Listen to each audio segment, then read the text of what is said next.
Buenas noches, somos estudiantes de la Pontificia Universidad Católica del Ecuador, de la Facultad de Arquitectura, Diseño y Artes, estudiantes de arquitectura de sexto semestre, realizando lo que viene a ser la revisión de instalaciones eléctricas de edificio de DAO 5, vivienda colectiva, llamado Terrazas del Norte. Nos encontramos con el arquitecto Nicolás Salazar y Ricardo Villegas, José Villalba, Natalia Meneses y mi persona Paula Guachamín.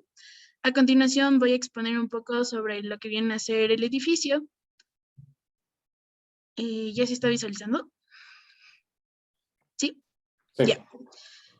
Ya. La vivienda colectiva se llama Terrazas del Norte, realizado en Diseño Arquitectónico Urbano 5. Este edificio se encuentra en el sector Iñaquito, en Quito, en un lote baldío. Tiene 8 pisos en 2 torres, con 3 subsuelos con terrazas accesibles, espacio público, tiene balcones verdes, es una estructura metálica, tiene diafragmas y losas alivianadas. Tenemos lo que vienen a ser los subsuelos, las plantas y las 3 viviendas, los 3 tipos de tipología de vivienda. El que nosotros estamos estudiando es el tercero, que tiene 80 metros cuadrados, que este cuenta con 2 habitaciones, 2 baños, uno social, uno máster, cocina, comedor y lo que viene a ser la sala de estar. Entonces, ¿sí se está viendo el AutoCAD? No, no creo que se está viendo. No, tienes que volver a compartir. ¿Ahí se está viendo? Ahora sí. Ya. Entonces, esta es la tipología 3. Entonces, tenemos justo al lado se encuentra lo que viene a ser las escaleras de emergencia con los 2 ascensores, el ducto por el cual pasan todas las instalaciones hidrosanitarias eléctricas. Estas nosotras las pues vamos a mandar por lo que viene a ser el techo falso de gypsum, llegando a lo que viene a ser la tipología de vivienda. Entonces, primero empezaríamos con lo que vienen a ser los criterios generales de lo que viene a ser instalaciones eléctricas.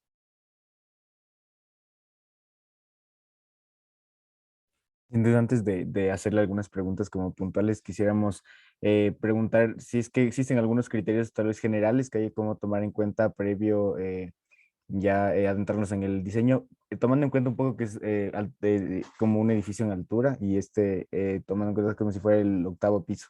Entonces, tal vez hay algún criterio como bastante importante tomarse en cuenta. Por supuesto, en instalaciones eléctricas tenemos que tomar en cuenta el número de circuitos que vamos a manejar en cada departamento. Tenemos que tomar en cuenta que se va a colocar una caja de breakers por cada departamento y una caja de breakers general para manejar todo lo que son áreas comunales. La caja de breakers, vamos a revisar esto. Vamos a dividirla en lo que son tomacorrientes y lo que son iluminación. Cada tomacorriente, cada uno de estos elementos tiene que ir en diferentes breakers. No se puede mezclar, utilizar un breaker tanto para iluminación como para tomacorrientes. Vamos a dividir también lo que es 110 y 220 para que se manejen independientes. Y dependiendo del cable que se vaya a utilizar, el grosor del cable que se vaya a utilizar, vamos a dar el número de luminarias y tomacorrientes necesarios para cada breaker.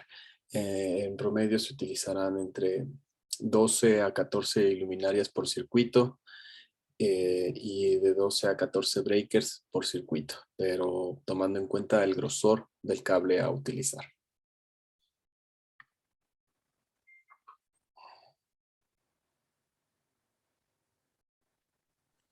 Ahora, dentro de esta tipología de vivienda, ¿cuáles serían igual estos criterios para poder ubicar las iluminaciones y los tomacorrientes?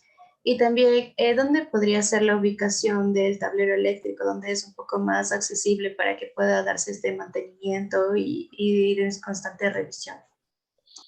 A ver, el tablero de breakers va a estar en un lugar que sea de fácil acceso, pero que no esté completamente expuesto porque no es el lugar más, o sea, no es el tablero más agradable, entonces tenemos que tratar de ocultarlo. Normalmente se coloca o en la cocina o en alguno de los baños, sobre todo el social, donde no genera mucho vapor para que no oxide tanto al tablero como al cableado que está en este lugar.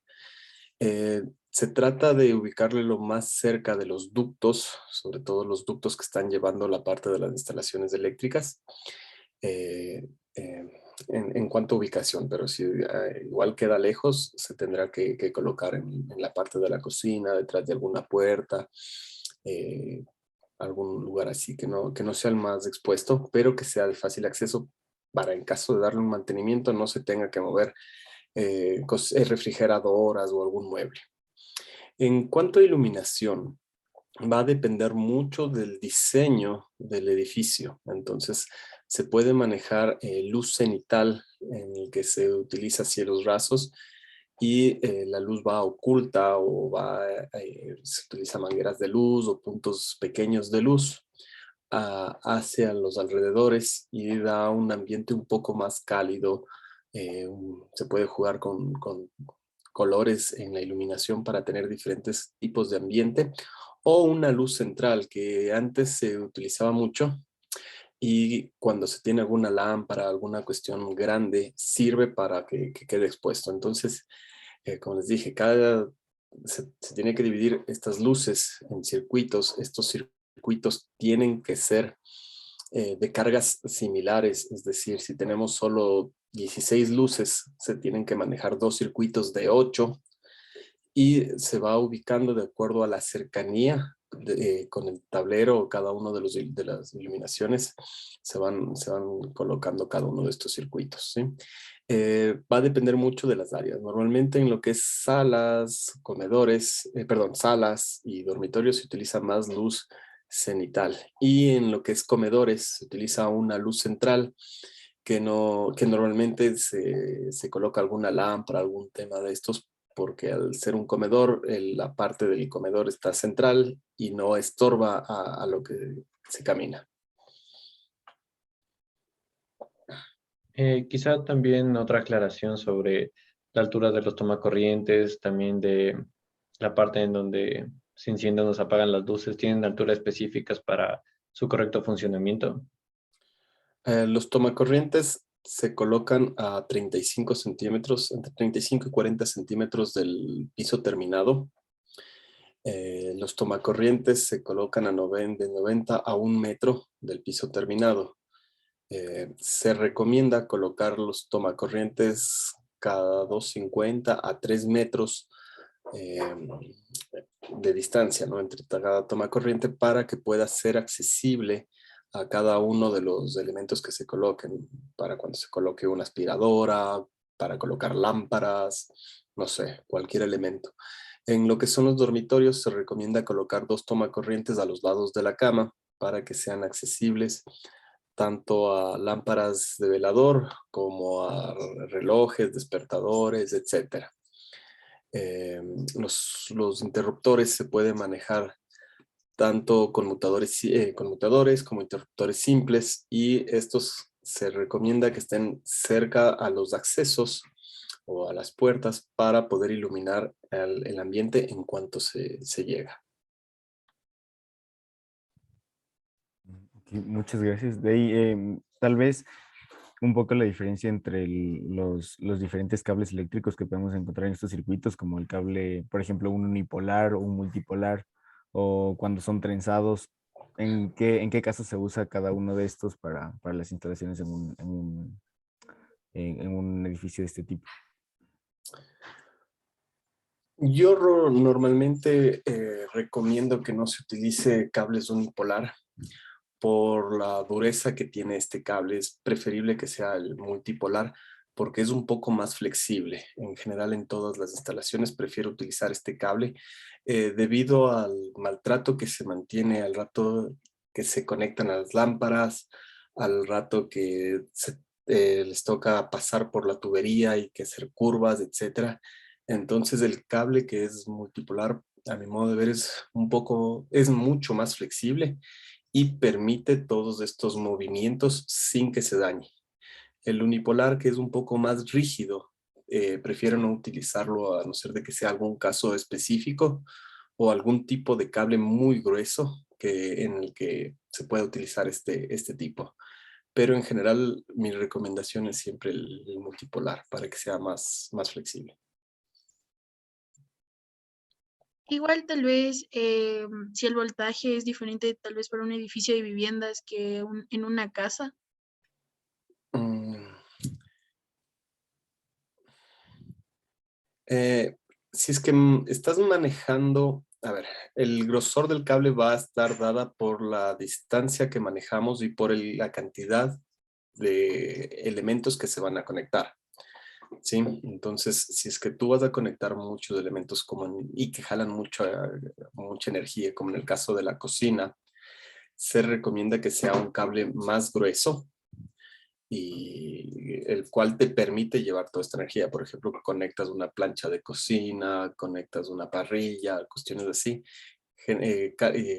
jalan más de energía, que necesitas un cable mucho más grueso. En general se va a manejar esto muy parecido en un edificio multifamiliar como en una vivienda.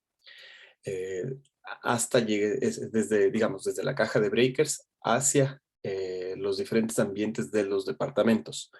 Hasta llegar a la caja de breakers, debes manejar un cable más grueso. Va a depender de la distancia entre el medidor y cada departamento.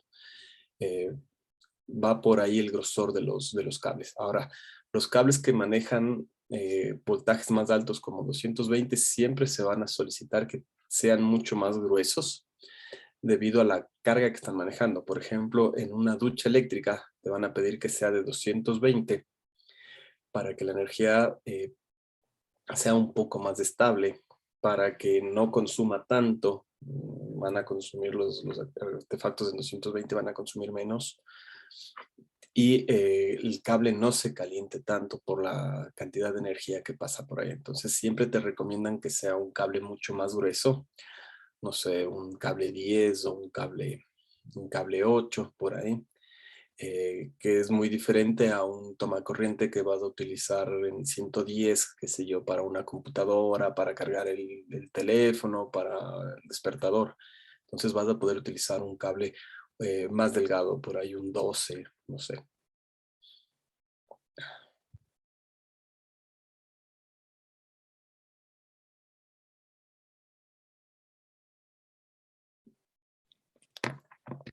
Eh, También otra pregunta, por ejemplo, en el caso de las casas, cuando existe un problema con la corriente eléctrica o cuando cae un rayo, existe una especie de tubo de cobre que está directamente conectado hacia el suelo para que disperse toda esta corriente eléctrica.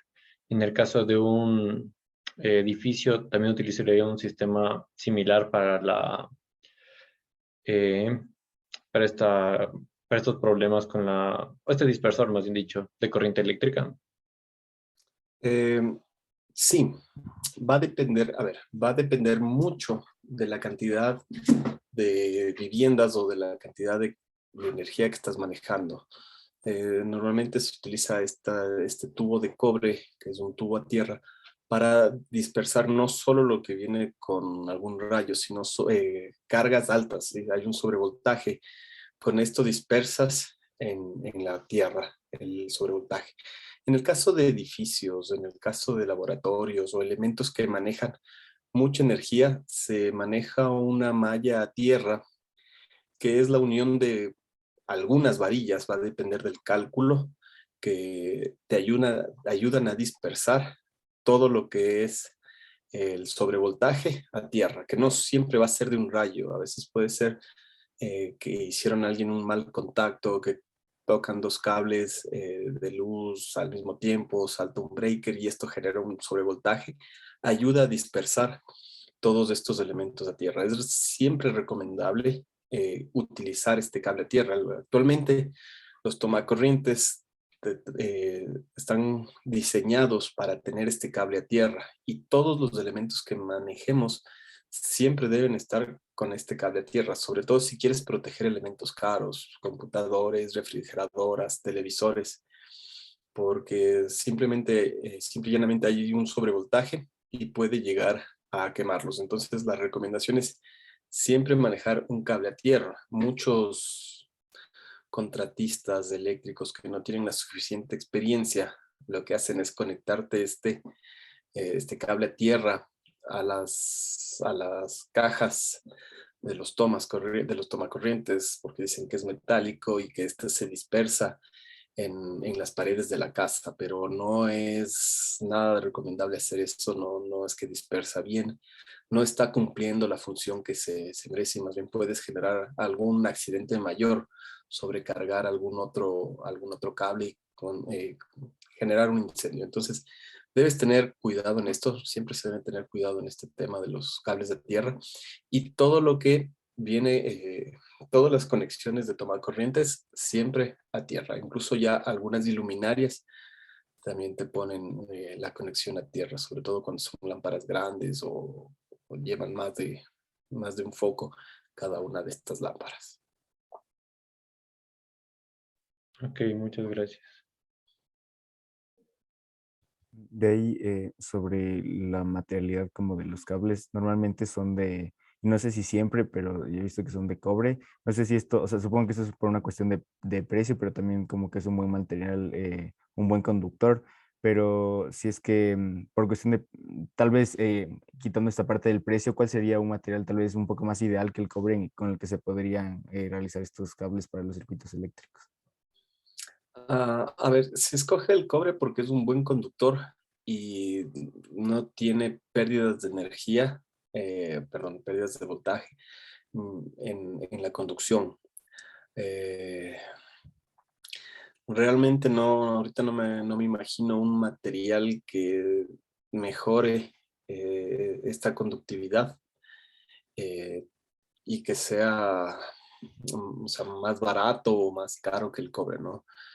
Se ha manejado desde hace mucho tiempo. Antes habían los cables me parece que eran de acero, no me acuerdo bien, pero actualmente se utiliza mucho el cobre por eso, ¿no? Tiene una gran conductividad, no se pierde tanto en el voltaje en el camino y resulta fácil de conseguir, ¿no? Entonces, por ahí se mantiene este cable, ¿no? Actualmente no me imaginaba algún otro, no sé, no me acuerdo por lo menos por ahora.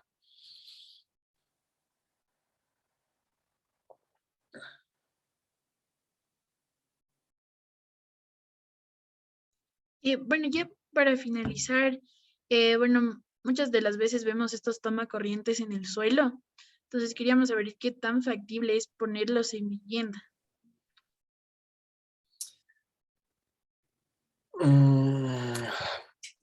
O sea, cualquier toma corriente, si es que lo realizas bien, puedes ubicarle donde sea necesario.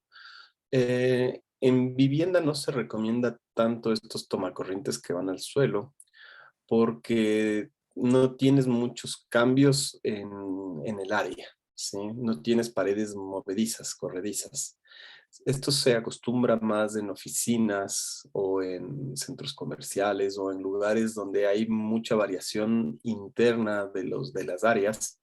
Cambias los ambientes, cambias esto para que el toma corriente sea siempre estable y no tener que estar haciendo conexiones a cada rato. Eh, Se puede colocar, mira, pues por colocarlo en donde quieras, no hay ningún inconveniente, pero no, al tener paredes estables que pocas veces se mueven por ser vivienda, eh, no lo veo muy necesario, más en el tema de oficinas o centros comerciales o lugares donde hay mucho más cambio, tanto del mobiliario como paredes móviles o divisiones que son fáciles de mover, fáciles de desarmar.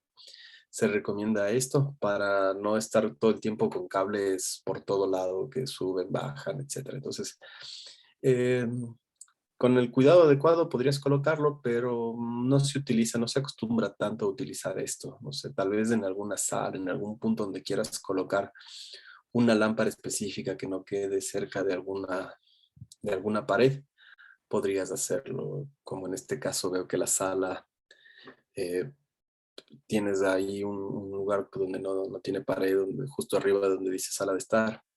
y quisieras poner ahí una lámpara, podrías colocar una conexión a suelo. Pero como te digo, no es lo muy común debido a que justamente en tu plano tienes las lámparas o las mesas de lámpara hacia la pared para poder hacer una conexión ahí.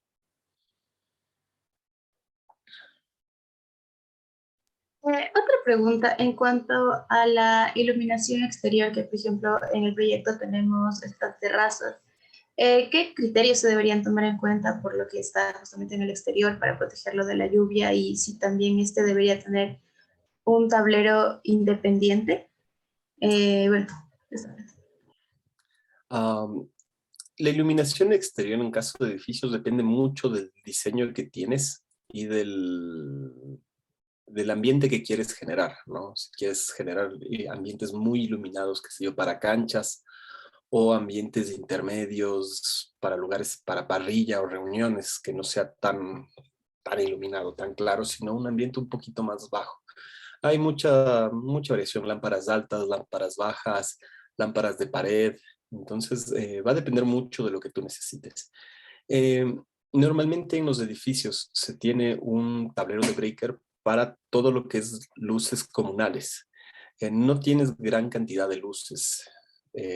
Por ahí manejas diferentes tipos de breakers, unos para 220, como te dije, otros para 110, otros para tomas, otros para iluminaciones, pero con un tablero, siempre y cuando no tengas grandes distancias entre el tablero y, qué sé yo, la terraza, podrías manejar un solo tablero. Si es que estás en un edificio, qué sé yo, que tenga 8 o 10 pisos, sería recomendable tener un tablero en la terraza, por ejemplo, para tener un control desde ahí y otro tablero, no sé, en planta baja, cerca del guardia o del hall de ingreso, para controlar lo que es la iluminación en la planta baja.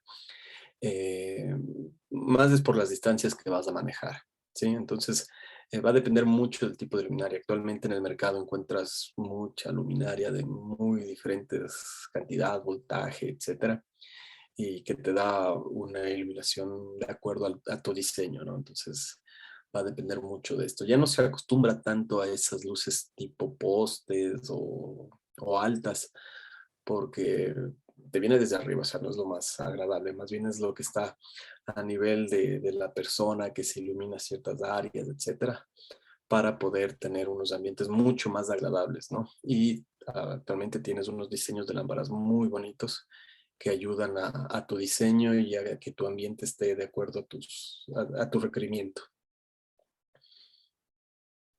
Listo, profe, eso sería todo. A partir de estos criterios que nos ha dicho, vamos a realizar lo que viene a ser el plano de instalación eléctrica, tomando en cuenta esto de las alturas de los tomacorrientes entre las luces que vamos a poner. Y eso sería todo. Listo, chicos. Muchas gracias. Ya, muchas Muchas gracias, gracias, profe. profe. Gracias, profe.